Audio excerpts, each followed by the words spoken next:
So hello K drama lovers and welcome back to my channel. So guys, क्या होगा अगर आपका पहला प्यार अचानक सालों बाद वापस आ जाए और वो भी दुनिया का सबसे फेमस फिल्म डायरेक्टर बन के, और उसके सामने खड़ी है वो लड़की जिसका दिल उसने कभी बुरी तरीके से तोड़ दिया था। एंड इसी कॉन्सेप्ट के साथ आता है ड्रीम टू यू के ड्रामा, जिसके एपिसोड 1 एंड एपिसोड 2 देखकर खत्म किए एंड आज हम इसी के ऊपर बात करेंगे। So with that being said, let's start this video. तो ड्रामा की स्टार्टिंग होती है साल 2011 से। यहाँ हम मिलते हैं जू ई जय से, एक एनर्जेटिक स्कूल गर्ल जिसका सिर्फ एक ही सपना है, फिल्म डायरेक्टर बनना। उसके लिए कैमरा सिर्फ एक गैजेट नहीं बल्कि उसकी दुनिया है। हर छोटी मेमोरी को वो कैप्चर करने की कोशिश करती है। एंड इसी बीच हमें पता चलता है कि उसका बॉयफ्रेंड है वो सूबिन। और ऑनेस्टली स्टार्टिंग से ही दोनों की केमिस्ट्री काफ़ी ज़्यादा नेचुरल फील होती है। फिर स्टोरी प्रेजेंट टाइमलाइन में जंप करती है। अब सूबिन एक इंटरनेशनल फेमस फिल्म मेकर बन चुका है। अवार्ड फंक्शन में जब उससे बेस्ट डायरेक्टर का अवार्ड मिलता है तो सब लोग एक्सपेक्ट करते हैं कि वो अपनी टीम को या अपनी फैमिली को थैंक यू करेगा, लेकिन उसकी स्पीच सबको शॉक कर देती है। वो अवार्ड डेडिकेट करता है अपने फर्स्ट लव को।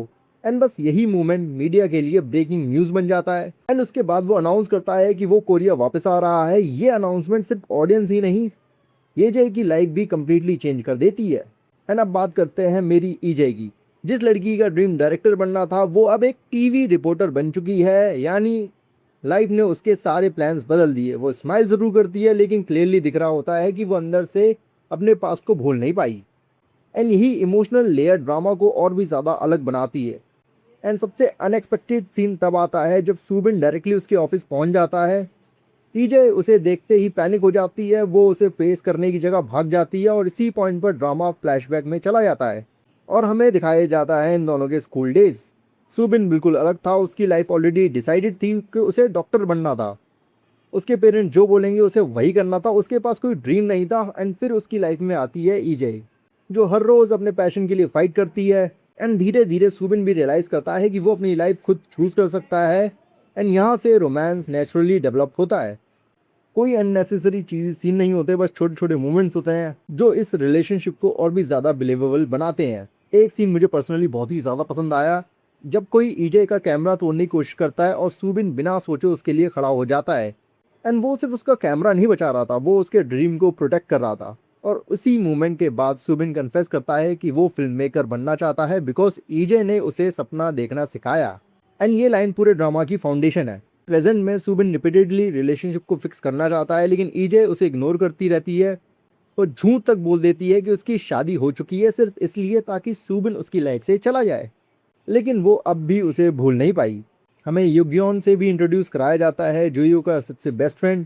और ऑनेस्टली मुझे इसका कैरेक्टर काफ़ी ज़्यादा जेन्युइन फील हुआ।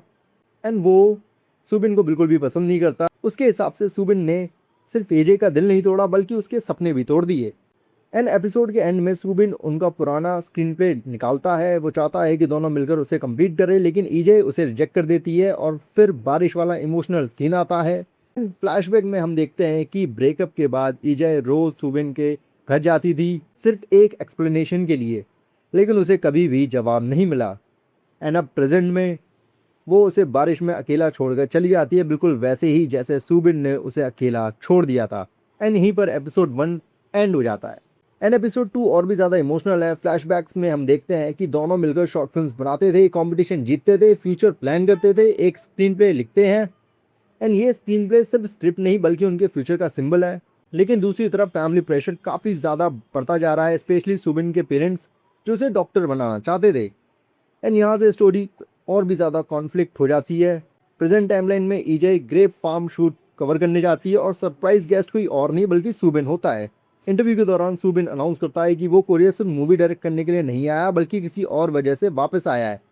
और इनडायरेक्टली सब समझ जाते हैं कि वो रीज़न ईजे है। इंटरव्यू के बाद दोनों अकेले बात करते हैं। ईजे स्क्रीन प्ले के बदले बहुत ही बड़ी अमाउंट डिमांड करती है लेकिन सुबिन का आंसर काफ़ी इमोशनल होता है। वो कहता है कि मुझे स्क्रीन प्ले नहीं चाहिए, मुझे बस तुम्हारे साथ उसे कंप्लीट करना है। ये डायलॉग ऑनेस्टली एपिसोड 2 का सबसे बेस्ट मोमेंट था। दोनों ऑलमोस्ट किस करने वाले होते हैं लेकिन ईजे उसे पुश कर देती है। ये सिर्फ गुस्सा नहीं था, ये उसका सेल्फ प्रोटेक्शन मैकेनिज्म था। वो दोबारा हर्ट नहीं होना चाहती। एंड सबसे हार्ट ब्रेकिंग फ्लैशबैक तब आता है जब ब्रेकअप फाइनली रिवील होता है। ईजे बहुत दिन तक सुबिन का वेट करती है और जब फाइनली वो उससे मिलती है तो सुबिन कोल्ड एक्सप्रेशन के साथ बोलता है कि वो अमेरिका डॉक्टर बनने जा रहा है। और फिल्म मेकिंग सिर्फ बचपना था। ये वर्ड्स ईजाई के लिए सिर्फ एंड ये वर्ड ईजाई के लिए किसी नाइफ से कम नहीं होते। लेकिन ट्रेजेडी यहीं ख़त्म नहीं होती। इसके बाद ईजाई का एक्सीडेंट हो जाता है। हॉस्पिटल में उसकी आँख खुलती है और उसे पता चलता है कि उसके फादर भी अब इस दुनिया में नहीं रहे। एक ही दिन में उसकी पूरी दुनिया उलट पुलट हो जाती है। एंड अब समझ में आता है कि वो सुबिन से इतनी नफरत क्यों करती है। उसने सिर्फ अपना बॉयफ्रेंड नहीं खोया, उसने अपना ड्रीम खो दिया, अपना फ्यूचर खो दिया और अपनी फैमिली भी लूज़ कर दी। एंड पर्सनली मुझे ड्रीम टू यू के पहले 2 एपिसोड काफ़ी ज़्यादा पसंद आए। बाकी अगर तुम लोगों ने ये दोनों एपिसोड देख लिए तो मुझे कमेंट करके ज़रूर बताना कि तुम्हें ये दोनों एपिसोड कैसे लगे।